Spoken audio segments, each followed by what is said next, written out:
Okay, आगे बढ़ते हैं, ठीक है, और नेक्स्ट क्वेश्चन को देखते हैं। नेक्स्ट क्वेश्चन क्या है?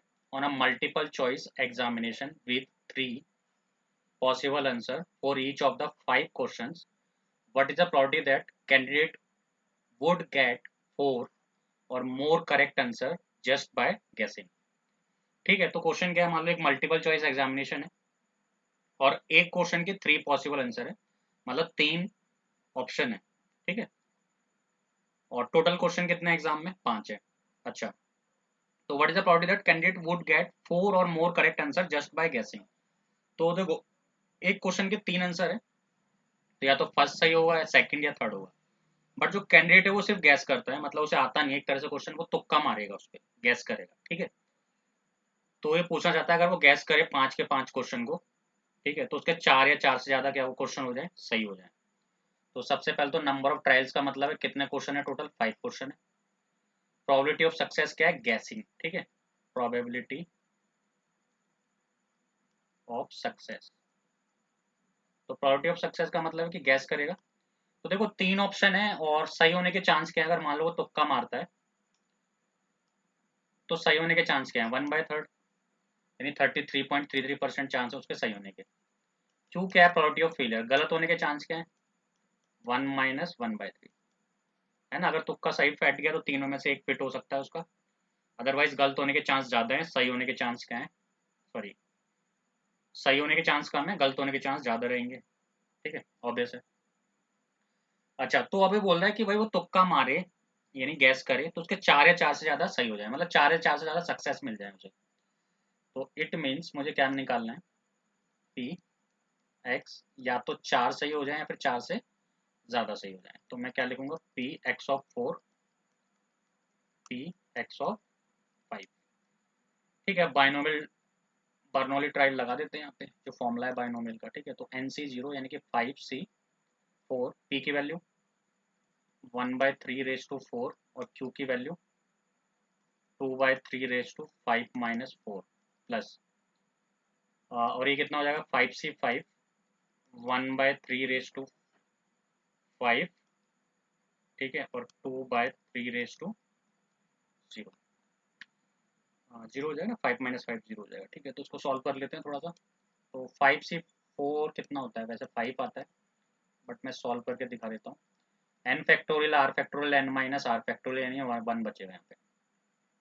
अब ध्यान से देखो, ये 1/3 की पावर 4, ये 2/3 की पावर 1, तो मैं इसे क्या लिख लेता हूँ? 2 × 1/3 की पावर 5, सही है, प्लस 5C5 तो 1 होता है, और यहाँ आ जाएगा 1/3 की पावर कितना? 5। इसको थोड़ा सॉल्व करते हैं। 5 × 4 फैक्टोरियल अपॉन 4 फैक्टोरियल इंटू 2, और यहाँ 1/3 की पावर, ठीक है, यहाँ हो जाएगा 1/3 की पावर 5 प्लस 1/3 की पावर 5, ठीक है। तो सॉल्व कर लेते हैं इसे, ठीक है। तो ये कैंसिल हो गया इससे, ये 5 टू जगह कितना हो गया? 10, 1/3 की पावर 5 प्लस 1/3 की पावर 5, तो 1/3 की पावर 5 तो कॉमन ले लिया, तो 10 प्लस 1 कितना हो जाएगा? 11। ये आंसर आ जाएगा फर्स्ट पार्ट का, ठीक है। अच्छा, फर्स्ट पार्ट क्या है? इसमें तो एक ही पूछा है बस, ठीक है। तो ये अपना आंसर आ जाएगा, मतलब 4 या 4 से ज़्यादा करेक्ट होने के चांस, अगर वो गैस करता है, ठीक है। ओके, अब नेक्स्ट क्या है? नेक्स्ट कंसेप्ट पे चलते हैं। नेक्स्ट कंसेप्ट हमारा क्या है? मीन, ठीक है। प्रोबेबिलिटी में नेक्स्ट कंसेप्ट हमारा क्या है? मीन, वेरिएंस और स्टैंडर्ड डेविएशन।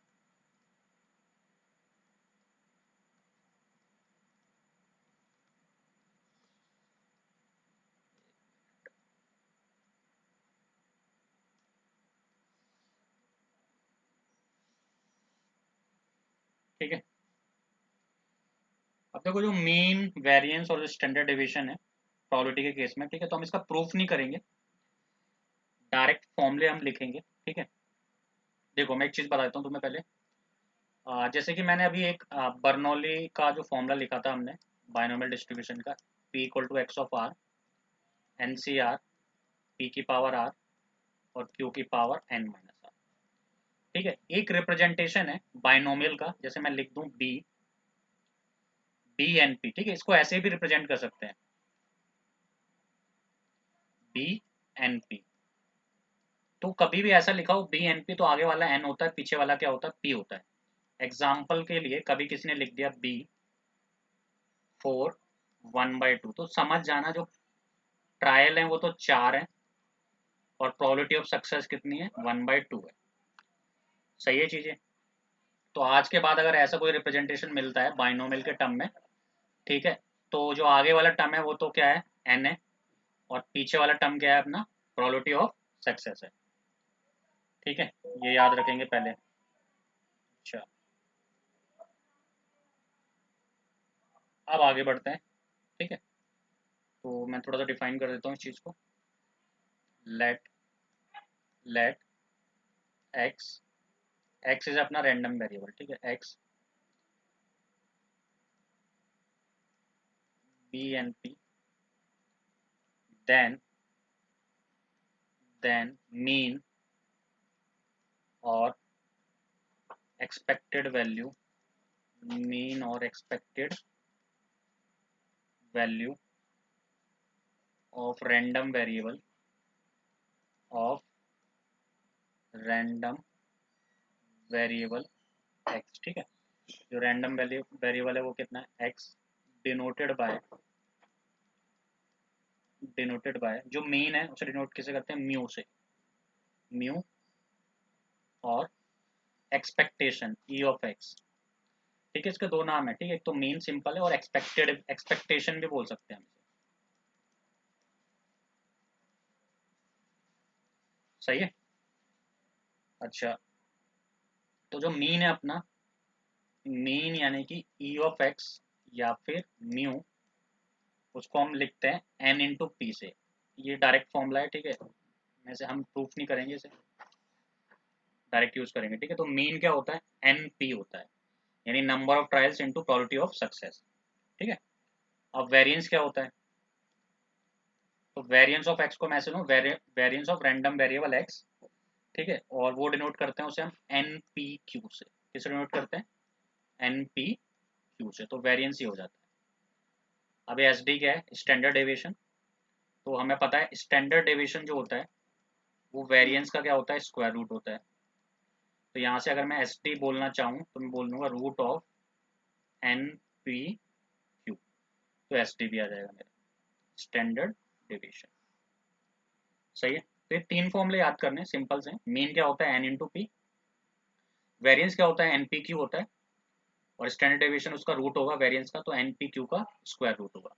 और दूसरी चीज हमें ये याद रखनी पड़ेगी कि अगर कभी बी एन पी लिखा है तो आगे वाला एन होता है, पीछे वाला क्या होता है, पी होता है। ठीक है, ये रिप्रेजेंटेशन है बाइनोमियल डिस्ट्रीब्यूशन का। ओके, तो फिर क्वेश्चन करते हैं इस पे। ओके, तो क्वेश्चन क्या बोलना चाहता है कि गिवन दैट, मतलब बाइनोमियल डिस्ट्रीब्यूशन दे रखा है एनपी, तो इसका जो फर्स्ट केस है वो क्या कहता है, एन 10 है, number of trial, probability of success कितनी है, 0.4, तो हमें ई of x of variance of x निकालना है। ठीक है, तो लिख लिया पहले हमने, एन कितना है अपना, 10 है, प्रोबेबिलिटी ऑफ सक्सेस कितनी है, 0.4 है। अब ई ऑफ एक्स का क्या मतलब होता है, मीन होता है, या फिर म्यू बोलते हैं इसे, तो वो होता है एन इंटू पी। क्या होता है, एन इंटू पी होता है। अच्छा, पी हमारे पास है, हम क्यू यहीं पे निकाल लेते हैं, 1 - पी करके, इट मीन्स 1 - 0.4 दैट इज 0.6। ठीक है, तो यहाँ से हम मीन निकाल सकते हैं, तो एन इंटू पी, एन कितना है 10, पी कितना है 0.4, इसका मतलब मीन कितना आ गया, 4 आ गया। तो ये तो अपना मीन हो गया। अब वेरिएंस की बात करते हैं, वेरिएंस ऑफ एक्स, वो क्या होता है अपना, एन पी क्यू होता है। एन कितना है अपना, एन अपना 10 है, पी है 0.4, और ये 0.6, तो ये आ जाएगा 4 × 0.6। इसका मतलब, एक मिनट, इसका मतलब आ जाएगा 2.4, तो वेरिएंस कितना आ जाएगा, 2.4 आ जाएगा। ठीक है, एस डी भी पूछ सकता था इसमें, स्टैंडर्ड डेविएशन, तो वो root of variance of x हो जाएगा, इसका मतलब 2.4 का स्क्वायर रूट आ जाएगा, जो भी इसकी वैल्यू आती है वो हम लिख देंगे यहाँ पे। ठीक है, अच्छा, नियर बाय वैल्यू लिख देंगे, ठीक है, स्क्वायर रूट है वैसे भी। ओके, सेकंड पार्ट तो कर ही लोगे अब। ठीक है, सेकंड पार्ट में क्या बोला है, एक मिनट कर देते हैं।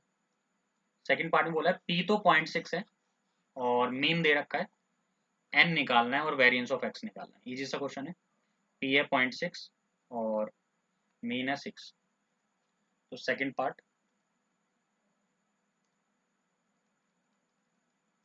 पी है 0.6 और जो मीन है अपना यानी कि ई ऑफ एक्स है वो 6 है, तो एन निकालना है और वेरिएंस निकालना है। ठीक है,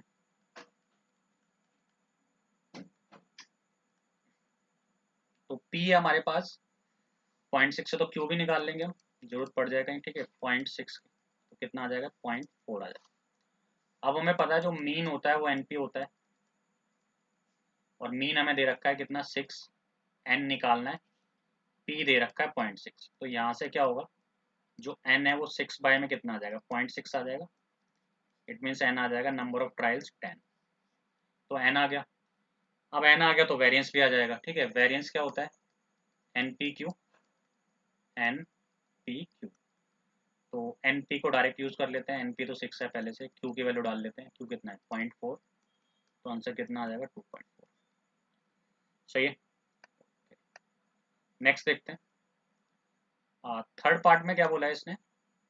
थर्ड पार्ट में बोला है इसने कि नंबर ऑफ ट्रायल तो 25 है, मीन 10 है, तो पी निकालना है और स्टैंडर्ड डेविएशन एक्स निकालना है। इजी सा क्वेश्चन है। एन 25 है, मीन 10 है। ठीक है, तो क्वेश्चन नंबर मतलब पार्ट नंबर थर्ड, एन तो 25 है और जो मीन है वो कितना है, 10 है। ठीक है, तो हमें क्या फाइंड करना है, पी फाइंड करना है और क्यू, अगर क्यू भी पूछ सकता है। अब ऐसे पूछा गया इसने, पी पूछा है और स्टैंडर्ड डेविएशन पूछा है। ठीक है, दो चीजें पूछी हैं। तो हमें पता है जो मीन होता है वो क्या होता है, एनपी होता है। मीन तो गिवन है 10, एन कितना है 25, तो पी आ जाएगा यहाँ से 5 टू 10, 5 5 25, तो यहाँ से क्या आएगा, पी की वैल्यू 2/5 आ जाएगी। ठीक है, और एक चीज याद रखना, पी और क्यू 1 से ग्रेटर तो कभी आ नहीं सकता क्योंकि ये प्रोबेबिलिटी है।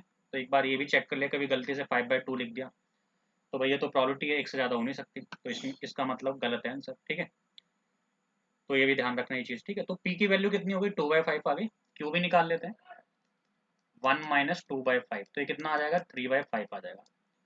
अब निकालते हैं क्या क्या चाहिए इसे। पहले तो इसे चाहिए था पी, तो पी तो हमने निकाल दिया 2/5। अब इसे चाहिए स्टैंडर्ड डेविएशन। तो स्टैंडर्ड डेविएशन क्या होता है, रूट ऑफ एनपीक्यू यानी वेरिएंस का स्क्वायर रूट। तो एन कितना है अपना 25, पी कितना है अपना 2/5 और क्यू कितना है अपना 3/5। सही है, तो ये कैंसिल हो गया इससे, 5 से 5, तो आ गया √6। तो स्टैंडर्ड डेविएशन आ गया। थोड़ा सा अगर इसे निकालना चाहते हो, ठीक है, तो √6 का मतलब देखो 3 3 9 होता है, 2 2 4 होता है, यानी 2 पॉइंट समथिंग रहेगा। 5 का स्क्वायर रूट होता है 2.24, तो इसको थोड़ा सा ज़्यादा कर देते हैं, इसको 2.24 होता है इसका, तो 5 तक ले जाओ इसे।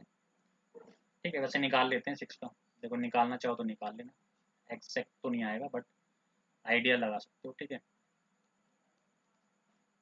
कितना बचेगा, 2 2 4। ठीक है, and